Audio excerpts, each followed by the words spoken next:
là pour que chacun de nous savoure et hérite enfin du plaisir de sa légèreté. Aya Oil, même si la mouton, c'est bon. Aya Oil, c'est à moi.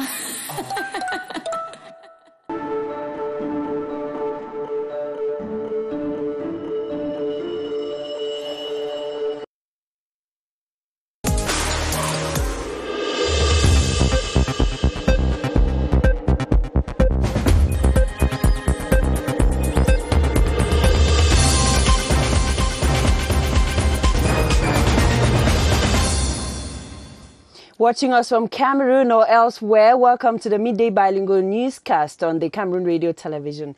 Good afternoon, Mohamed Nana. Bonjour Emmanuela. You have the news headlines in 3 points. Dans l'actualité Parlement, clap de fin de la session de mars. La plénière de clôture à l'Assemblée nationale a lieu en ce moment. C'est sous la présidence de l'honorable Kavaye Dibril. Premiers échos dans le 12 heures.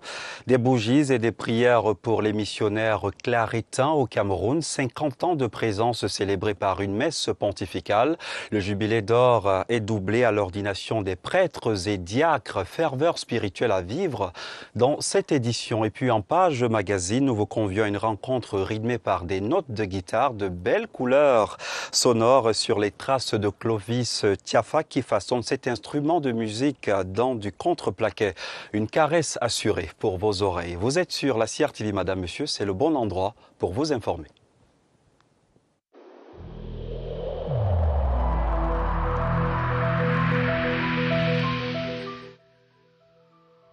Malgré nos efforts, le Covid-19 a endeuillé de nombreuses familles et provoqué de graves difficultés dans le fonctionnement de notre économie et de notre société.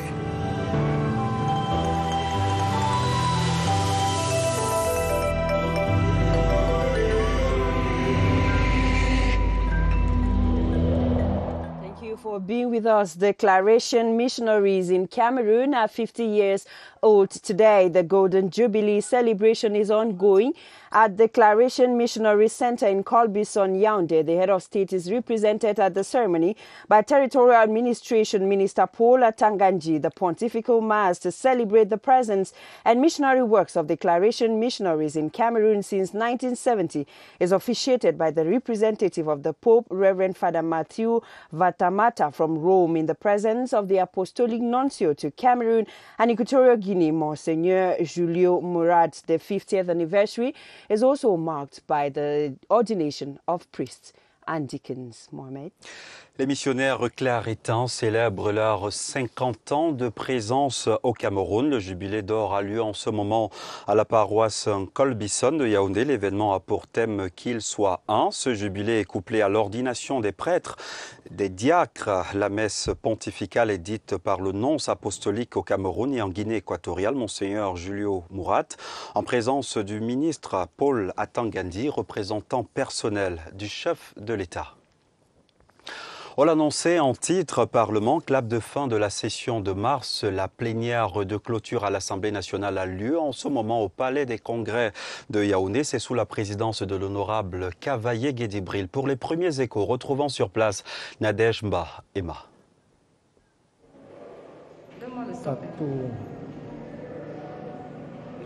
Nous sommes une fois de plus au Palais des Congrès de Yaoundé. Tout est bien, qui finit bien. Aujourd'hui s'achève la session ordinaire du mois de mars, conformément à la loi. Un seul point à l'ordre du jour, le discours du très honorable Kavaye Dibril, président de l'Assemblée nationale, et dans la salle déjà on a la présence du Premier ministre, chef du gouvernement, Joseph Dionouté, ainsi que plusieurs autres membres du gouvernement. Que ce soit en plénière ou même en commission, les parlementaires ont débattu de plusieurs sujets importants concernant la nation durant 30 jours. Et aussi, les membres du gouvernement sont passés, surtout en plénière, débattre des projets de loi qui étaient donc proposés ici. Plusieurs projets de loi d'ailleurs ont été adoptés, comme le projet de loi 1086 qui autorise le président de la République à ratifier l'accord de coopération, l'accord des d'extradition entre le Cameroun et le Brésil. Les parlementaires ont également bénéficié de plusieurs formations ici qui ont permis à ces élus du peuple de comprendre les textes importants qui étaient souvent débattus ici, qui étaient proposés. D'ailleurs, durant ces 30 jours de session ordinaire, les parlementaires nous ont dit que ces formations étaient importantes pour pouvoir porter la voix du peuple au sein même de l'Assemblée nationale. Voilà donc qui s'achève aujourd'hui les 30 jours de la session ordinaire du mois de mars. On n'attend plus que la session ordinaire du mois de juin, la session ordinaire du mois de novembre bien après, ou encore entre-temps une session extraordinaire qui sera sûrement convoquée par le président de l'Assemblée nationale. CRTV Nadège Mbaïma, Palais des Congrès de Yaoundé. Over in the Northwest region, the population of Touba have been sensitized on the need to uphold the barrier measures against COVID-19 as the only way to stem the spread of the virus. The mayor for Touba Council, Martin Tanjong, took the COVID-19 message to markets as he donated items to halt the spread of the disease in his subdivision. Details with Ola Titanki in Bamenda. This is the Bambili market. It is crowded with locals in a demand and supply posture for goods and services. The motor park in the same municipality is congested with passengers, some without face mask. Both spots are void of any physical distancing and hand-washing practices. The mayor of the Touba Council is critical of this pattern and offers buckets, face masks and hand sanitizers to bike riders and traders in a move to tackle COVID-19.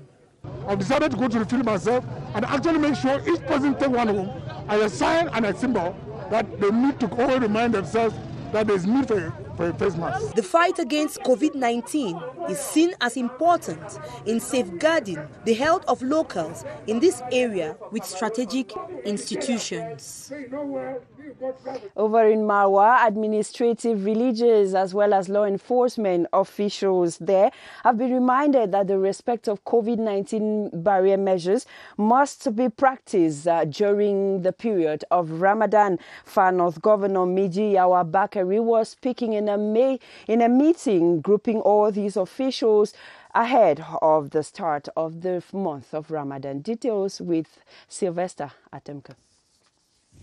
The holy month of Ramadan is marked by social and religious gatherings as Muslim families unite daily to break their fast and an increase in attendance at the mosque. In conformity with government's measures on the fight against COVID-19, local administrative, religious and traditional authorities met with the governor of the Far North region to strategize on how to strictly implement these measures, especially during the Ramadan period.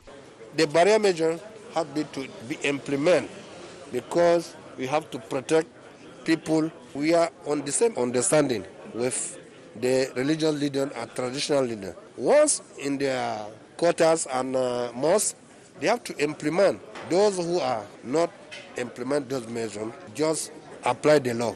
Given that the Far North is hardest hit among the three northern regions, Governor Mijawa Bakari used the forum to instruct on the enforcement of the respect of government measures in their various sectors. Meanwhile, the Far North Regional Delegation of Public Health updated on the coronavirus prevalence, whose figures keep increasing, while his colleague of Social Affairs edified on the socio-economic impact of the pandemic, especially on vulnerable groups and persons. Et dans la région du Nord, les campagnes de sensibilisation s'enchaînent face à la poussée de fièvre observée. Autorités administratives et responsables de la santé mutualisent leurs efforts pour confiner le virus. L'élite a même été appelée en renfort. Luc Periwandi, CRTV Nord. C'est l'antenne régionale CRTV Nord qui a servi de pupitre à Issa Tiroma Bakari pour porter la bonne parole au sujet du Covid-19.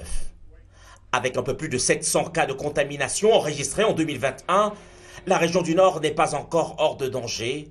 La menace plane toujours, suffisamment pour que le ministre de l'Emploi et de la Formation professionnelle, en qualité d'élite locale, s'y mette aux côtés de l'État et selon les recommandations du Premier ministre, chef du gouvernement. Le Premier ministre, chef du gouvernement, a instruit tous les membres du gouvernement, tous les dirigeants politiques. Et je suis aujourd'hui l'un des dirigeants politiques dans cette nation qui a pignon sur rue, dont l'opinion compte.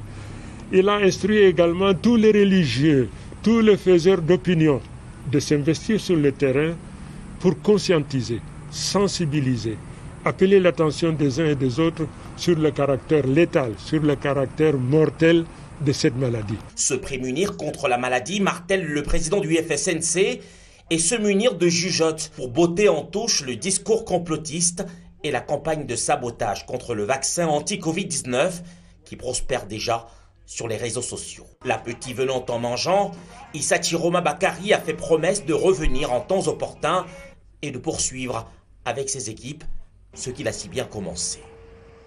Et face à la deuxième vague du coronavirus, les enfants ne sont pas à l'abri. Ils sont de plus en plus testés positifs au Covid-19. Faisons le point avec le docteur Sandrine Bilingue. Elle est au micro d'Évariste Yenga. Rendu au 1er avril 2021, les enfants représentaient 3,62% de personnes atteintes. Et de cette proportion, plus de la moitié étaient âgés de 10 à 14 ans, soit 53%, et 26% environ âgés de 5 à 9 ans. Il faut dire que les enfants n'ont jamais été exempts de faire la maladie. Cependant, ils sont moins à risque de développer des formes sévères, et c'est toujours le cas à ce jour, car ils représentent une très faible proportion de personnes atteintes ayant des comorbidités, soit environ 1%. Let's now go over to the East region, where the oral part of competitive entrance examinations into the public service will be conducted in some divisions of the region. The announcement was made by the Minister of Public Service and Administrative Reform. Joseph Lay says the new dispensation of administrative exams until the headquarters of our divisions. Last year we started by headquarters of the regions. It was a full success. So this year we want to see what can be done in the divisions. Minister Lee will later be visiting other centers with digital communication capabilities in Baturi, the Kadei division. He is later scheduled in Betwa to inaugurate the new building of the regional delegation for the Ministry of Public Service and Administrative Reforms for the East. The Chief of Defense Staff, Major General René-Claude Meka, has saluted the effort of the law enforcement officials in the Northwest region and have called on them to continue protecting the population as well as their goods while keeping a serious eye on separatist terror. The Major General was speaking while on a mission to the Northwest region to assess the level of the security. There are details with Winston Lebga in Bamenda. Bui Division has been identified as the current hotbed of separatist activities in the Northwest. And the visiting Chief of Defense Staff, Major General René-Claude Meka, has instructed that the men continue with the operation to completely free the area from the terror, as well as the rest of the Northwest region. After scrutinizing reports from the 5th Joint Military Regions Command Post in this meeting held behind closed doors, Major General Meka said in many parts of the Northwest, peace is picking up. Pour le moment, nous n'avons pas de soucis majeurs à nous faire à ce sujet. At the moment, we do not have any major concerns on the matter. The men are handling the situation appropriately and have devoted all their energies to their task. Nous n'avons pas d'inquiétude particulière. The Chief of the National Defense Staff leaves the Northwest after encouraging the soldiers to stand firm in their mission to free the region from acts of terror. The Southwest Regional Executive Council is ready to mirror aspects of the Canadian model as they get ready to go afoot. The resolution was arrived at Thursday as the 8-man team exchanged notes with the Canadian High Commissioner to Cameroon, His Excellency Richard Bale. Larry Efade reports that the explanatory visit comes with Canadian support for Cameroon's decentralization process. Relations between the National School of Local Administration, NASLA, and Canada are expected to revolve around two major strategic axes, notably training and applied research in the management of local authorities. Two officials of NASLA, Cameroon and Canada, do not only have a lot in common, such as their bilingual and multicultural characteristics, but most importantly, Canada is a model for successful decentralization. Thus, NASLA, as a young institution, can tap from the Canadian experience. We could have exchange programs for our students. We could have exchange of experts. We could have assistance in developing specific programs that can permit us to address the needs of our students based on the Canadian model. The visiting diplomat, while reiterating the excellent bilateral ties that exist between both countries, said Canada, by virtue of its experience in local governance, is ready to explore opportunities to add value to NASLA's mandate. We have a deep experience in decentralization, in empowering subnational levels of government to deliver services to citizens, to develop policies in their areas of competence. We may be able to provide some support specifically to NASLA. The visit of His Excellency Richard Bale to NASLA is expected to mark the beginning of fruitful relations between Canada and NASLA, created in 2020 with a mission to ensure professional training in areas of competencies and specialties in local administration. Où la route passe, le développement suit, a-t-on coutume de dire. Un col Bisson dans l'arrondissement de Yaoundé 7 trace les voies de son essor. La commune locale a initié de grands chantiers routiers. Les travaux sont exécutés par le Centre national d'études et d'expérimentation du machinisme agricole. C'était sous le regard d'Étienne Pascal Azegueux. Le coup de la lame de cette niveleuse marque le début effectif des travaux d'aménagement des routes dans la commune d'arrondissement de Yaoundé 7. Cette niveleuse fait partie du parc d'engins que le Centre national d'études et d'expérimentation agricole met à la disposition de la mairie de Yaoundé 7e dans le cadre du développement inclusif pour améliorer la mobilité urbaine ici. Sans trop de formalités, nous nous sommes accordés pour unir nos forces et améliorer la mobilité urbaine à Yaoundé 7. Cette mue concerne en priorité certaines voies d'accès très fréquentées. C'est une intervention complète sur un minimum de 30 km. Il y a d'abord les alentours du cinéma. Nous allons desservir la sous-préfecture. Nous aurons la chapelle qui est très habitée et qui est également suffisamment enclavée. La présence de l'autorité administrative à ce coup d'envoi des travaux est un gage du sérieux qui entoure ce partenariat entre le cinéma et la commune de Yaoundé 7. Nous voulons marquer notre satisfaction dans le cadre de ce partenariat qui a été engagé entre la mairie de Yaoundé 7 et le cinéma. Une initiative qui devrait faire tache d'huile dans les autres collectivités territoriales décentralisées de Yaoundé. Battre efficacement l'hydre de la corruption au Cameroun, c'est la préoccupation des députés. Le président de la CONAC était face à la représentation nationale. Une plénière spéciale était consacrée au sujet hier au Palais des Congrès de Yaoundé. Au terme des travaux, il a été prescrit de renforcer le pouvoir de poursuite et de sanction des structures de lutte contre la corruption. Rodrigue Breton, Tueno.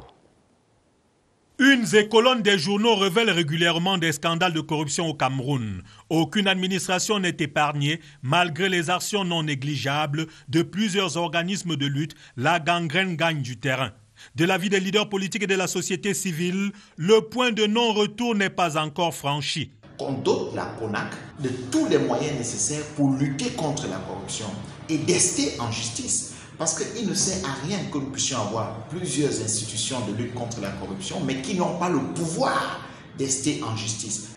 Il faut à la fois des mesures préventives et des mesures curatives fortes. Le combat préventif consiste à l'application effective de l'article 66 de la Constitution. Ibrahim Yiche, le coordonnateur du mouvement NAO, insiste lui aussi sur l'application de l'article 66 de la Constitution. Quant au leader du plus vieux parti politique au Cameroun, il explore d'autres pistes. L'une des causes principales de la corruption, c'est le fait de mettre des gens dans les postes qu'ils ne méritent pas. La longévité dans certains postes de responsabilité, quand vous comparez les salaires que les gens touchent par rapport aux salaires des autres pays, ça laisse à désirer. Leaders politiques et de la société civile sont donc convaincus jusqu'à la moelle épinière que l'on peut tordre le cou à l'hydre de la corruption. And now on to our guest on this edition of the Midday News, the chairman of the Anti-Corruption Commission, Reverend Dr. Dieudonné Massigams, was before members of parliament Thursday to present strides made by his body to stem corruption spread in Cameroon. Our reporter Benin Bomagana caught up with him, tried to know from him the strides that have been made so far. Good afternoon, Benin. Thank you, Manuela. Today we are receiving as guest for the Meet the News the chairman of the National Anti-Corruption Commission, CONAC, Reverend Dieudonné Massigams. Mr. Chairman, thank you very much for making our time to talk to the Meet the News. Thank you too for your coming. We noticed that it is the first time the chairman of the National Anti-Corruption Commission was addressing members of parliament on the fight against corruption in Cameroon. Tell us what motivated that move. What pushed you to go that far?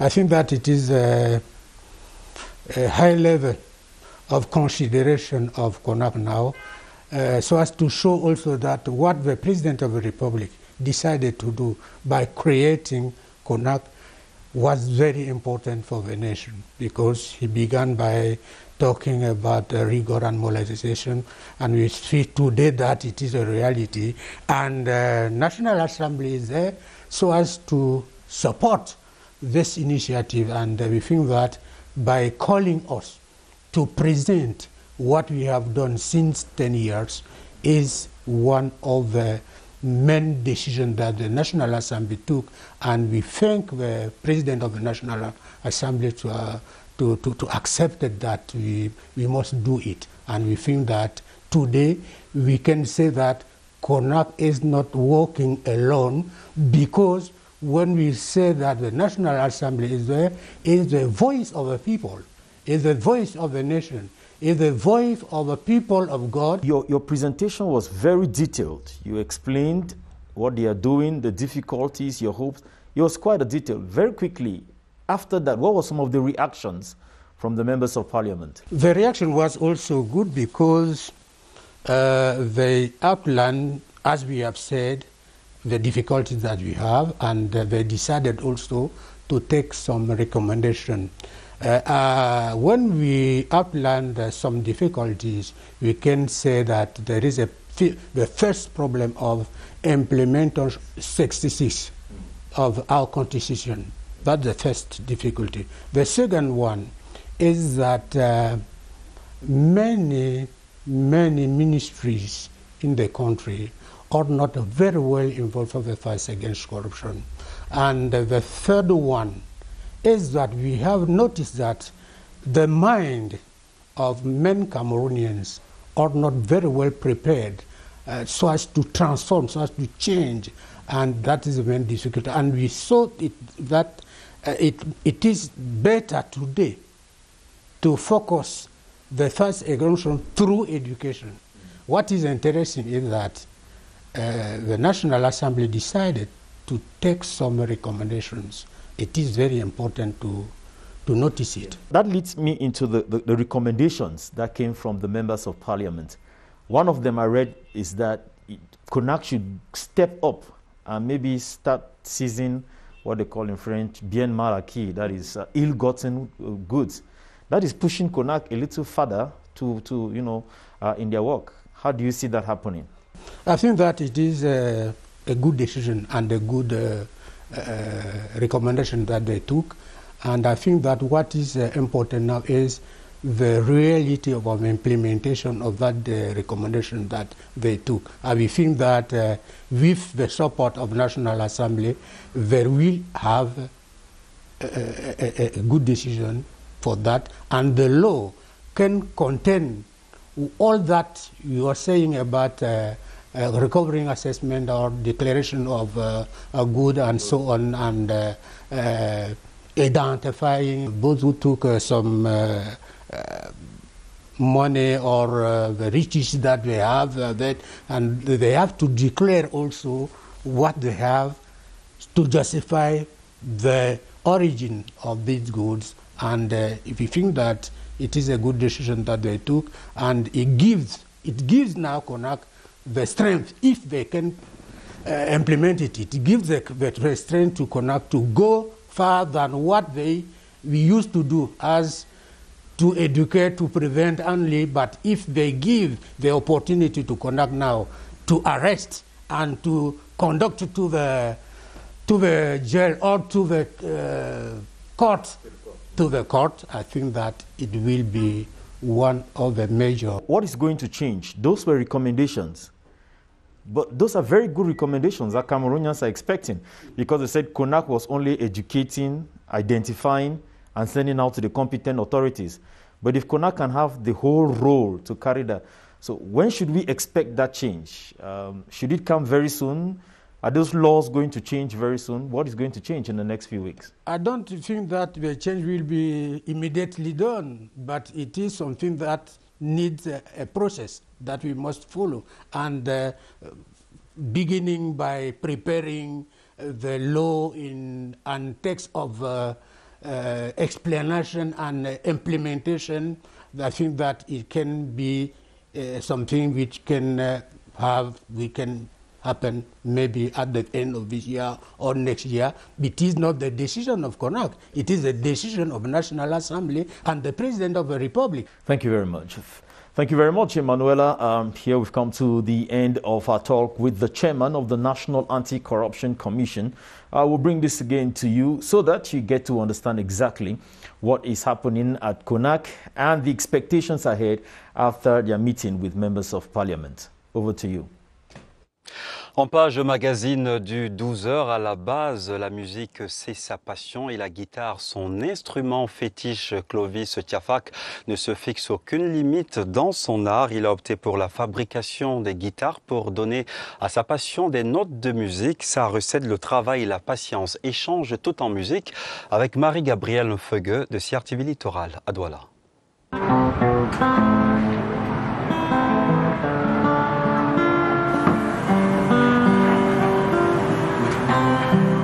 Dès l'âge de 20 ans, après que sa première guitare ait été cassée par une amie et n'ayant pas les moyens de s'en procurer une nouvelle, ce jeune Camerounais dans la trentaine, résidant au quartier Bépanda dans la ville de Douala, a décidé d'en fabriquer une autre. J'ai pris la guitare qu'elle a cassée, j'ai ouvert, j'ai vu comment l'intérieur est fabriqué et tout le reste. Et c'est là où tout a commencé. Sa première tentative s'est soldée par un échec. De 2017-18 qui ai fabriqué le premier instrument. Ça n'a pas donné, c'est là, c'est le tout premier, j'ai gardé ça ici. Le deuxième n'a pas toujours donné, le troisième déjà, j'ai joué déjà avec et les gens appréciaient déjà.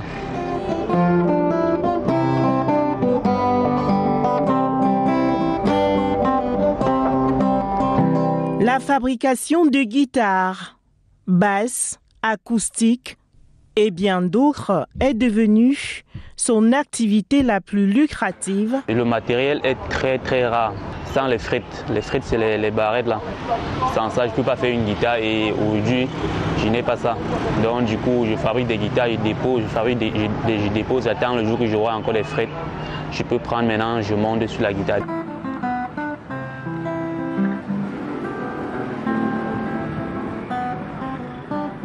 On a un rythme qu'on appelle Makossa qui est généralement joué avec les guitares et je me rends compte que tous ces grands musiciens là ils partent payer les guitares ailleurs alors qu'ici on peut bien les faire aussi les mêmes guitares.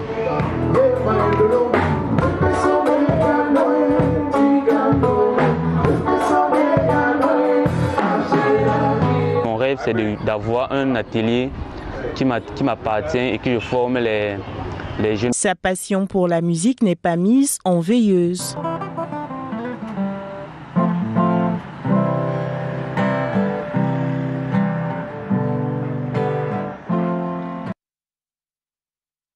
And on to this breaking news just reaching our newsroom, Prince Philip, the husband of the British monarch Queen Elizabeth II, has died at the age of 99. His death announcement was made a while ago at the Birmingham Palace, and we shall be bringing you details in our subsequent newscast.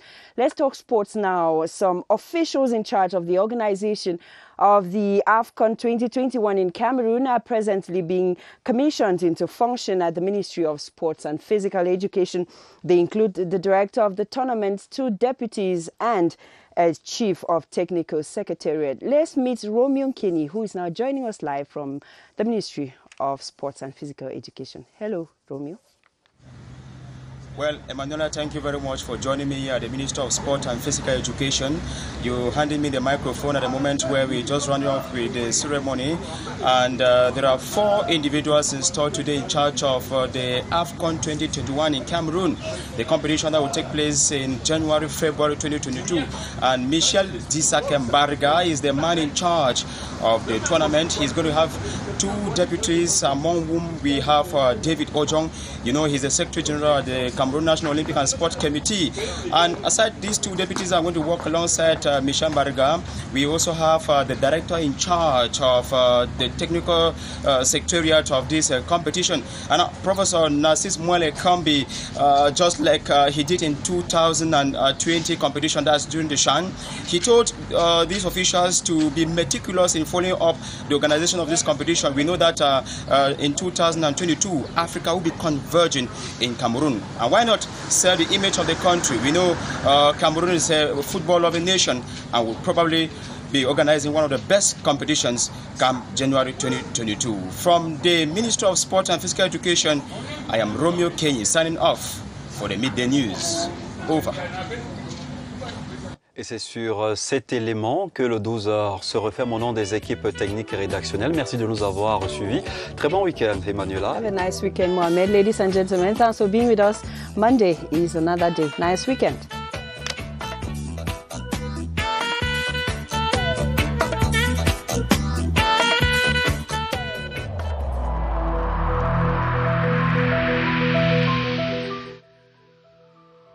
Malgré nos efforts, le Covid-19 a endeuillé de nombreuses familles et provoqué de graves difficultés dans le fonctionnement de notre économie et de notre société.